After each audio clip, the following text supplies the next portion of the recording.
হঠাৎ করেই কপাল পুড়ল লক্ষাধিক আফগানিস্তানির। বছরের পর বছর বসবাস করে আসা বাসভূমি হলো অবৈধ।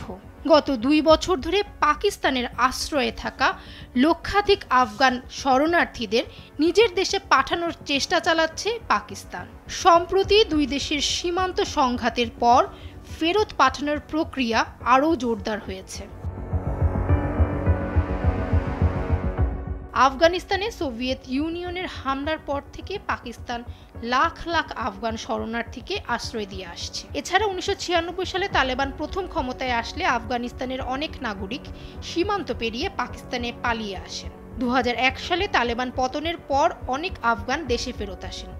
এরপর 2021 সালে আবারও তালেবান ক্ষমতায় আসে, যার ফলে 6 থেকে 8 লাখ আফগান নাগরিক আবারও পাকিস্তানে আশ্রয় নেয়।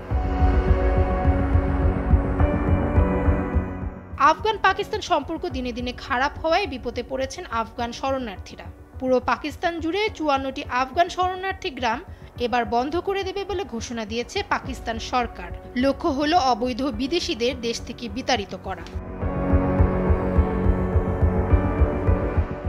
পাকিস্তানে প্রায় 12 লাখ পিওআর কার্ডধারী, 7,37,000 সিটিজেনশিপ কার্ডধারী এবং 1,15,000 অভিবাসন প্রত্যাশী বসবাস করছেন। সংবাদ মাধ্যম আল জাজিরার সঙ্গে এক সাক্ষাৎকারে পাকিস্তানে নিযুক্ত জাতিসংঘ শরণার্থী বিষয়ক হাই কমিশন UNHCR এর মুখপাত্র কায়সার খান আফ্রিদি এ তথ্য জানান। তিনি আরও বলেন, পাকিস্তানের সঙ্গে তালেবানদের উত্তেজনা তাদের জীবন অনিশ্চিত করে তুলেছে।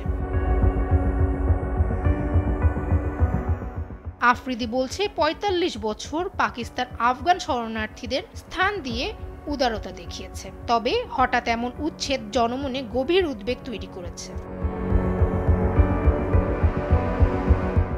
পাকিস্তান সরকার অনেক আফগানের পিও কার্ড বাতিল করে দিয়েছে। কয়েক দশক ধরে পাকিস্তানে অবস্থানকারী আফগান নাগরিক মীর জানান, পিও কার্ড বাতিল করায় তার কাছে কোনো স্বীকৃত পরিচয়পত্র নেই। এতে তার এবং তার সন্তানদের চিকিৎসা পাওয়াও কঠিন হয়ে পড়েছে। তিনি আরও বলেন, তাদের সেই দেশে অবৈধ বলে বিবেচনা করা হচ্ছে, যেটিকে তিনি এবং তার সন্তানেরা নিজের ঘর বলে মনে করেন। পাকিস্তান সরকার বলছে, আফগান শরণার্থীরা নিরাপত্তার জন্য ঝুঁকি তৈরি করছেন। তাদের অভিযোগ, তালেবান সরকার সশস্ত্র গোষ্ঠীকে আশ্রয় দিচ্ছে। অন্যদিকে আফগানদের জোরপূর্বক বিতাড়িত না করতে আহ্বান জানিয়েছে UNHCR।